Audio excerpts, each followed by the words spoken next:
ចាជំរាបសួរនាងធីរី សួរ ចាសប្បាយចិត្តមែនតើដែលនាងធីរីបានផ្ដល់ឱកាសសម្រាប់នាងខ្ញុំក៏ដូចជាការបង្ហាញអំពីស្ថានីយ៍ប្រព្រឹត្តកម្មទឹកកខ្វក់នៅក្នុងខេត្តបាត់ដំបងអញ្ចឹងជាដំបូងចង់ឲ្យអ្នកមីងបើបង្ហាញតិចទៅថាយើងមានប៉ុន្មានទីតាំងហើយនៅក្នុងទីតាំងនីមួយៗមានភាពខុសគ្នាយ៉ាងណាដែរ ចាអរគុណសម្រាប់ខេត្តបាត់ដំបងយើងនេះយើងទទួលបានគម្រោងសាងសង់ប្រព័ន្ធចម្រោះទឹកកខ្វក់ដែលមានស្ថានីយ៍ចម្រោះទឹកកខ្វក់ចំនួន2ចា សម្រាប់ត្រៃខាងកើតមួយខាងលិចមួយហើយតម្លៃសម្រាប់ត្រៃខាងកើតនេះគឺជាប្រព័ន្ធគេហៅថា Lagoon System ចាអាហ្នឹងប្រព្រឹត្តកម្មដោយកម្ដៅថ្ងៃដោយធម្មជាតិចាហើយសម្រាប់ស្ថានីយ៍នេះធ្វើឡើងនៅលើផ្ទៃដី10ហិកតាហើយមានសមត្ថភាពអាចចម្រោះបាន8500ម៉ែត្រគូបក្នុងមួយថ្ងៃសម្រាប់ប្រព័ន្ធខាងកើតយើងនេះដែរគឺយើងមានទី1គឺយើងបដាញរបស់យើងមុននឹងទឹកចូលមកដល់ស្ថានីយ៍អញ្ចឹងបដាញរបស់យើងនៅក្នុងផ្លូវមួយខ្សែហ្នឹងយើងមាន3ខ្សែ3ខ្សែហ្នឹងគឺយើងមានលូមេនៅកណ្ដាល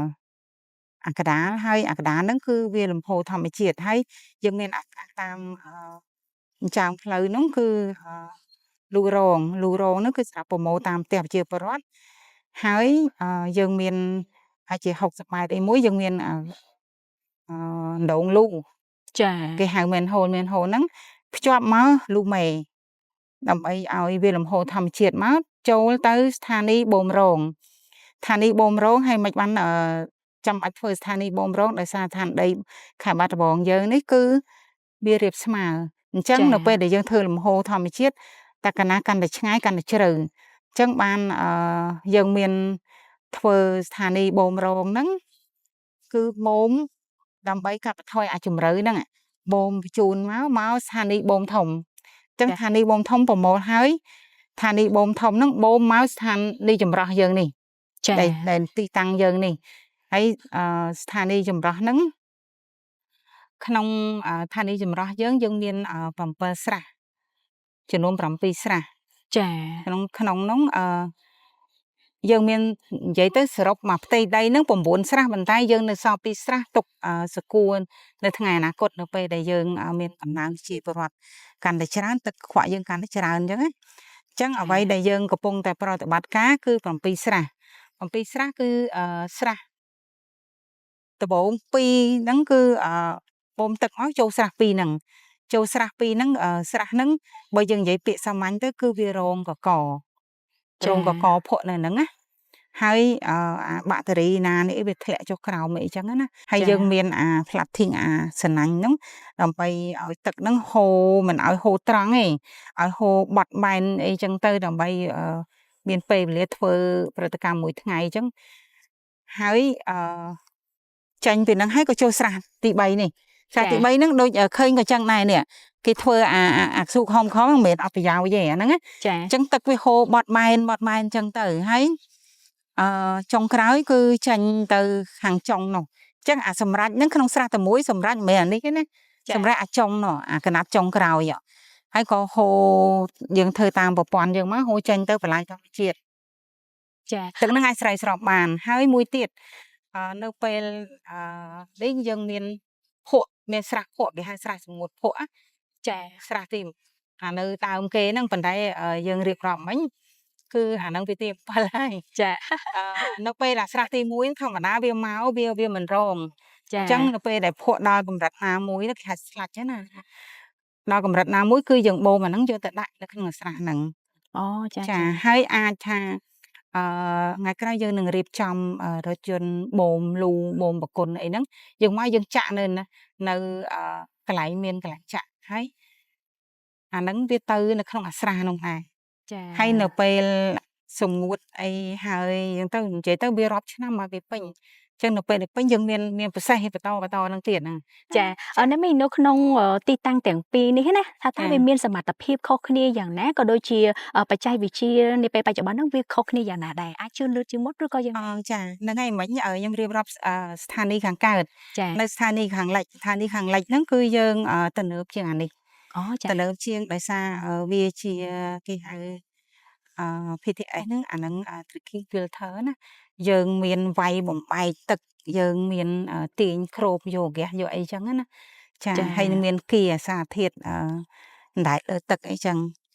មិញសម្រាប់ឋានីអង្ការខ្ញុំភ្លេចរៀបរាប់តាក់ទងនឹងការងារថែទាំគឺយើងដួសស្លាយរាល់ថ្ងៃអូចាបើកាន់តែក្តៅស្លាយកាន់តែឡើងហើយ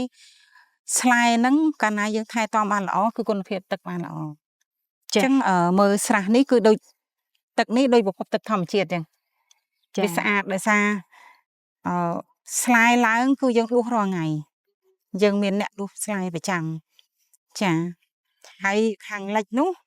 គឺវាទំនើបជាងអាខាងកើតប៉ុន្តែសមត្ថភាពវាក៏ខ្ពស់ដែរគឺសមត្ថភាពវាអាចចម្រោះបានក្នុងមួយថ្ងៃ12000 ម៉ែត្រគីបក្នុងមួយថ្ងៃខ្ពស់ជាងនៅទីនេះខ្ពស់ជាងហើយបើនិយាយពីផ្ទៃដីទៅជានេះហ៎អានោះតែ9ហិកតាអានេះ10ហិកតាហើយ9ហិកតានោះធ្វើអត់អស់ផ្ទៃដីទេនៅសល់ចាអានេះមីអាចជំរាបជូនបានទេថាយើងអាចរំដោះទឹកកខ្វក់ចេញពីទីប្រជុំជនក៏ដូចជា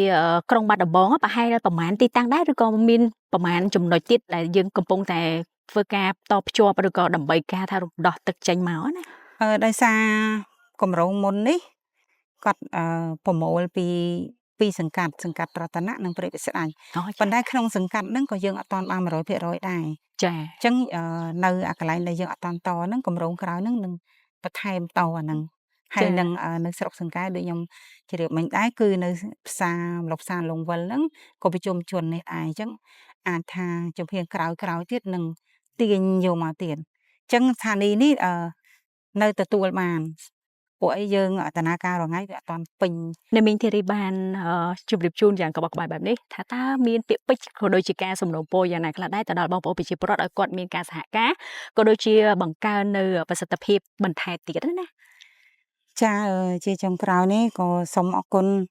ដល់ថ្នាក់ដឹកនាំទាំងអស់ដល់បងប្អូនប្រជាពលរដ្ឋទាំងអស់ដែលគាត់បានសហការនិងគាត់បានចូលរួមសហការហើយតែនៅមានបងប្អូនចិត្តគាត់